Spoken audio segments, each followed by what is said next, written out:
আসসালামু আলাইকুম সবাইকে, সারা বিশ্বে যারা আছেন সবাইকে আমার এই মন থেকে সবাইকে আসসালামু আলাইকুম।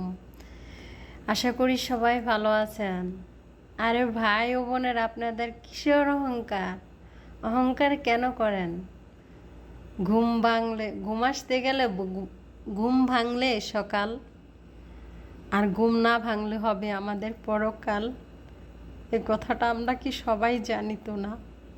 অহংকার ভেদাভেদ সবাই ছেড়ে দেই, চলো হাত মিলিয়ে সবার সাথে সবাই একইভাবে কথা বলি, ভালোভাবে চলি। কেন আমরা মেয়েরা পারি না নিজেকে একটুখানি একটুখানি আড়ালে রাখতে? আজকে কিছু কিছু মেয়েদের জন্য ভাইয়েরা, প্রবাসী ভাইয়েরা গালি দেয় যে খাদ্দামা। হ্যাঁ রে ভাই, আমরা তো খাদ্দামা। খাদ্দামা তো কাম করি, বাসায় কাম করে 2টা টাকা পাই মাস শেষে, বাবা মার মুখে হাসি ফোটাই। যেমন মেয়েরা কাজ করে তেমন তো ছেলেরাও কাম করে। হয়তো ছেলেরা অফিস আদালতে বাইরে এসে কাজ করে, কেউ খেতে খামারিতে কাজ করে, কেউ মাজরা কাম করে। মানে যার যেমন আল্লাহ তাআলা এই কপালে লেখা দিছে কাম, সেই কাজই তো করি রে ভাই আমরা। তাহলে আমাদের কিসের অহংকার, কিসের বড় এই দুনিয়ায়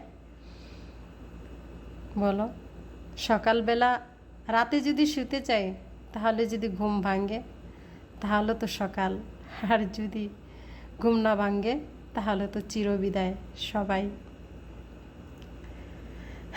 জানি, কিন্তু তারপরেও বুঝের মতো কত কিছু না করি। সবাই মাফ করে দিবেন, আমার কথাটা যদি ভুল হয় আমাকে মাফ করবেন। আসসালামু আলাইকুম সবাইকে।